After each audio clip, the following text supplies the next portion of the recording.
Sudhakar sir గారికి, శ్రీనివాస్ గారికి, అందరికీ కూడా మిగతా గెస్టులకు కూడా నా యొక్క హృదయపూర్వక నమస్కారాలు. అసలు ఈరోజు ఈ అవకాశము రావడానికి దీని వెనుక చాలా మేము హార్డ్ వర్క్ చేశాము.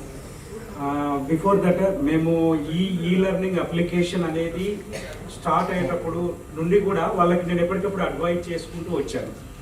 నేను ఎప్పుడు కూడా ఎన్జిఓకి అండ్ దాని బెనిఫిషరీకి సపోర్ట్గా ఉంటాను. నేను ఇప్పటికీ ఫైట్ చేస్తాను. ఈ లెర్నింగ్ అప్లికేషన్ వాళ్ళని అడుగుతాను, దీన్ని ఎందుకు ఒక తక్కువ రేట్లో తక్కువ కాస్ట్లో అంటే మినిమం పిల్లలకి వాళ్ళు పర్చేజ్ చేసుకునే లెవెల్కి తీసుకెళ్ళలేమా అని ఇప్పటికి వాళ్ళని అడుగుతుంటాను. దాంతోపాటుగా చాలామంది ఎక్కడికి వెళ్ళినా కూడా నేను వేరే ఆర్గనైజేషన్లో వర్క్ చేస్తున్నాను, అమెరికన్ ఇండియా ఫౌండేషన్లో state programme officer for education project, digital equaliser project. ఇది కూడా ఈ రోజు నేను లీవ్ పెట్టుకొని ఇక్కడికి వచ్చింది ఎందుకంటే ఈ డెఫ్ పిల్లల మొహాల్లో సంతోషం చూస్తే నాకు 2018 వరకు కూడా వీళ్ళకి ఒక సైన్ లాంగ్వేజ్ ఉంటుంది, వీళ్ళకి సైన్ లాంగ్వేజ్ వల్ల వీళ్ళని నేను ఇంటరాక్ట్ కావచ్చు అనేది నాకు తెలియదు.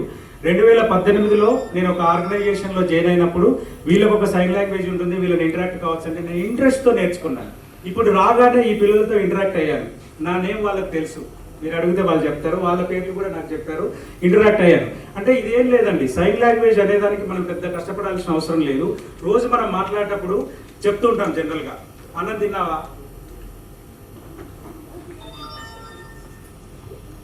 అదే జస్ట్ అంటే మనం వీళ్ళతో మాట్లాడేటప్పటికి వచ్చేసరికి మనం ఏమనుకుంటున్నామంటే వీళ్ళతో మనం ఏదో సపరేట్గా మాట్లాడాలనుకుంటున్నాం. మనం జస్ట్ ఏం లేదు, మార్నింగ్ అనేదాన్ని వాళ్ళకి ఇలా మార్నింగ్ అనేది రేజ్ అవుతుంది, సన్ రేజ్ అవుతుంది కాబట్టి మార్నింగ్ అంటారు. తిన్నారా అనేది మనకు ఇలానే అంటారు.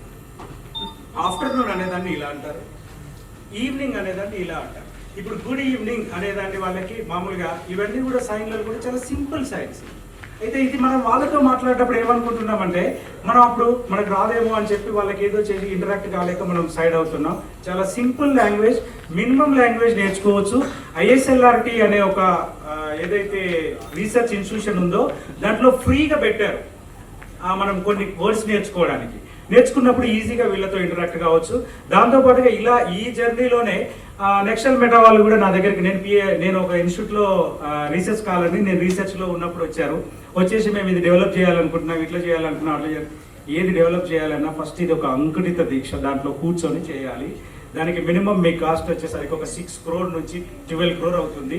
మీరు చేయగలుగుతారా? మీ వల్ల అయితే ముందుకు పోండి, అదర్వైజ్ సైడ్ కానీ మధ్యలో వదలదు. అంటే మరి దీని మీద మీరు ఎలా చేయాలనుకుంటున్నారు అంటే దీని మీద మేము CSR ఫండింగ్, అదంతా కూడా CSR ఫండింగ్ మీకు రావచ్చు రాకపోవచ్చు, కానీ అదే లాస్ట్లో అయితే సస్టైనబిలిటీ కింద పిల్లలకి వదిలేయాలి. అంటే మీ అమౌంట్ మీకు ఎలా చేసుకుంటారో మీ ఇష్టం, కానీ సస్టైనబిలిటీ కింద పిల్లలకి వదలాలి. అట్లీస్ట్ ఒక 10% ఆఫ్ కోర్స్ని పిల్లలకి ఫ్రీగా డొమైన్లో వదలండి, అప్పుడే మీ కోర్సుకి డిమాండ్ వస్తుందని చెప్పాను. అప్పుడు చెప్పాను, ఇప్పుడు కూడా వాళ్ళకి అదే చెప్తాను. నెక్స్టల్ మెటా వాళ్ళకి, Nextal Meta behalf of Nextal మెటానే నేను ఇక్కడ ఉన్నాను ఈరోజు, కానీ అయినా కూడా as a consultant for Nextal Meta వాళ్ళ కన్సల్టేషన్ చేస్తున్నాను ఫ్రీ ఆఫ్ కాస్ట్. దాంట్లో ఎందుకంటే పిల్లలకి చేరాలి.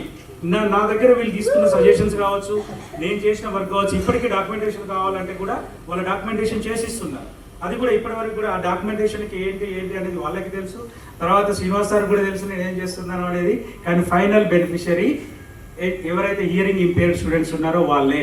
ఎందుకంటే NEP 2020 రావచ్చు, NEP 2030 రావచ్చు, NEP 2050 రావచ్చు, ఎన్ని కొత్త స్కీమ్స్ అయినా రావచ్చు, పథకాలు రావచ్చు, కానీ ఒక సార్ట్ ఆఫ్ పీపుల్ అనేవాళ్ళు వెనకబడిపోతున్నారు. దేంట్లో? ఎడ్యుకేషన్లో. మనం పెద్ద కొటేషన్ వాడుతున్నాం, education for all, equal education for all, equity education for all. ఎక్కడ? ఈ రోజుగా ఇది చూస్తే తెలుస్తుంది, ఈ ప్లాట్ఫామ్ చూసిన వాళ్ళకి తెలుస్తుంది క్లియర్గా ఈక్వల్ ఎడ్యుకేషన్ ఎక్కడి నుండి వస్తుంది. అట్లీస్ట్ ఈ ప్రయత్నంలో ఈ నెక్స్టల్ మెటా అప్లికేషన్ వాళ్ళు CSR నుండి కానీ NGOs నుంచి కానీ వచ్చేసి ఈ పిల్లలకు అందిస్తున్నారంటే నాకు చాలా సంతోషంగా ఉంది. ఈ అవకాశం ఇచ్చిన NPDO జనరల్ సెక్రటరీ గారికి, ఫౌండర్ కమ్ జనరల్ సెక్రటరీ గారికి నా యొక్క ధన్యవాదాలు. థ్యాంక్ యూ రమేష్ గారు.